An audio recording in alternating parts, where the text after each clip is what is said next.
Gil Martin here, and welcome everybody to today's episode of the Daily Packers Post, where we bring you in-depth videos on your Green Bay Packers. We have new episodes dropping every day, Monday through Friday, so hit the like button and subscribe so you never miss an episode. Also, visit our website at thepackerspost.com for in-depth articles on the Packers. Well, the Packers hope to bounce back from their emotionally crushing loss against the Bears last Saturday when they return home to face the Baltimore Ravens this Saturday evening at Lambeau Field. The Packers have already clinched a playoff berth after the Lions lost on Christmas Day to the Vikings, but two wins by the Packers and two losses by the Bears would give the Packers the NFC North title and at least one home playoff game. So there are still things to play for. Packers 9-5-1, the Ravens 7-8. Baltimore's playoff chances hanging by a thread right now. Packers, as we said, lost to the Bears last week in overtime, 22-16, while the Ravens lost to New England 28-24. Green Bay leads the all-time series between these two teams 5-2 with no ties. They've never met in the postseason, and they first met back in 1998, shortly after the Cleveland Browns moved to Baltimore to become the Ravens. Anyway, here are the keys to victory for Saturday's game at Lambeau Field. We start on the defensive side of the ball for the Packers. Got to stop Derrick Henry. Henry, third in the NFL. The Ravens as a team, third in the NFL in rushing yards gained per game. Henry, 1,253 yards so far, 12 rushing touchdowns, and he's averaging 5 yards per carry. Now, Green Bay, 10th in the league in rushing defense. They only allow 103.8 yards per game on the ground. And Baltimore right now is a run-heavy offense. So, the middle of the defense, because Henry tends to run in between the tackles. So Colby Wooden, Quay Walker, Edgerrin Cooper, they're going to have to do a lot of the dirty work to contain Henry, and not being blown off the line of scrimmage by the Baltimore offensive line is going to be critical. And we still don't know the status of Lamar Jackson. He is listed as doubtful as of now. But whether it's Lamar Jackson or Tyler Huntley, you got to stop that running game, because if Jackson does play, he certainly will not be 100%. Number two, the defense has to keep whoever starts at quarterback for Baltimore in the pocket. We know Jackson, the former MVP, is one of the more mobile and dangerous running quarterbacks in the NFL.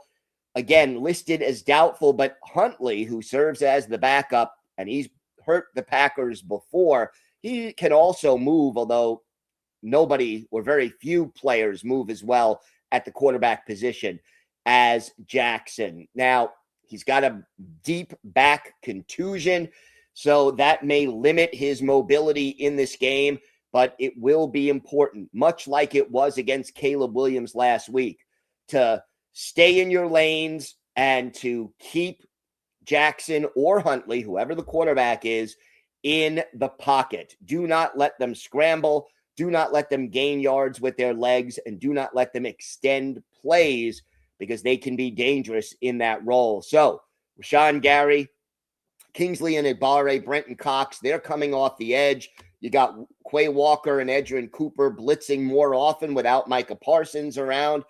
And they have got to do a good job of keeping the quarterback in the pocket. Number three, you got to contain Zay Flowers. He leads all Ravens receivers with 78 catches, and no other player on the Baltimore roster has more than 42.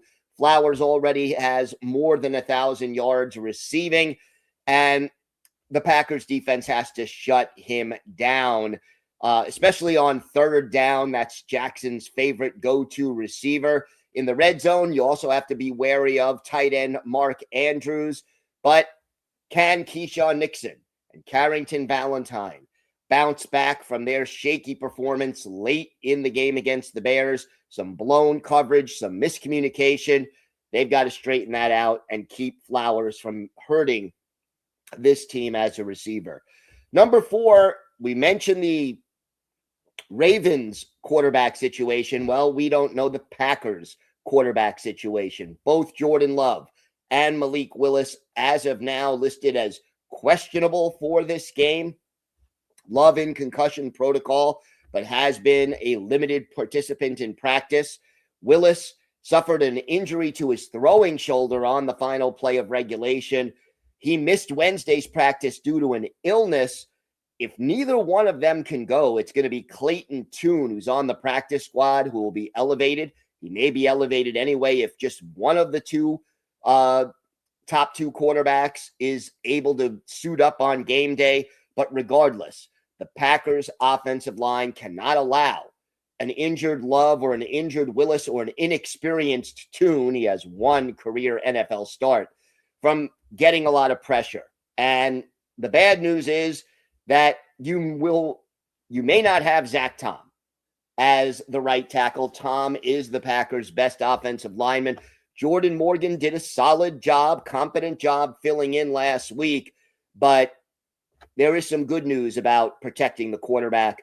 The Ravens are 28th in the league. They have just 26 sacks all year, and no Ravens pass rusher has more than 3.5. Mike Green leads the team with 3.5 sacks, although 16 different Ravens players have at least half a sack. Now, we know Jordan Love tends to handle the blitz well, but he still needs a little bit of time to get that ball off.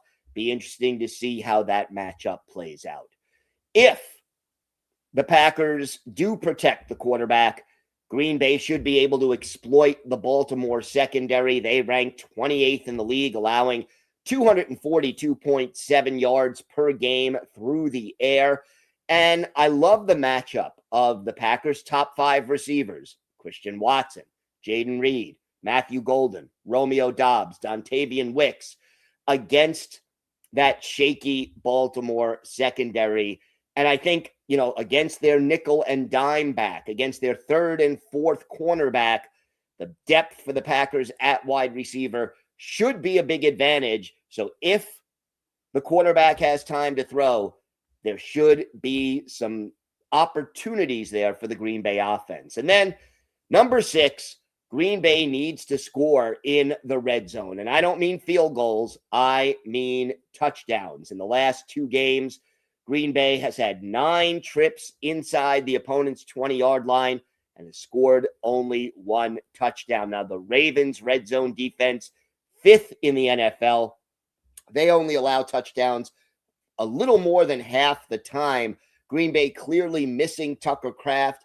Josh Jacobs is the other big red zone weapon, but he's been dealing with a knee injury. He had that big fumble in the red zone last week. Look, the Packers need to score touchdowns and not field goals or turn the ball over in the red zone. If they would have done that last week against the Bears, they would have won going away. They've got to clean that up and be successful when they get the opportunity. So, time for our prediction, and it's tough to predict this game when you don't know who's starting at quarterback really for either team.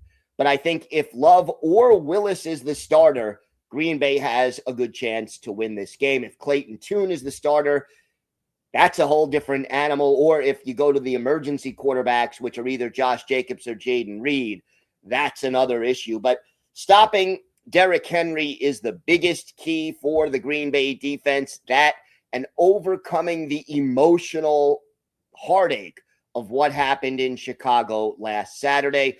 The Ravens are desperate. They need to win out and hope the Steelers lose both of their final games for their slim playoff chances to take hold. But I think the Packers will bounce back, assuming one of their top 2 quarterbacks plays and plays reasonably well. My prediction, Packers 20, Ravens 17.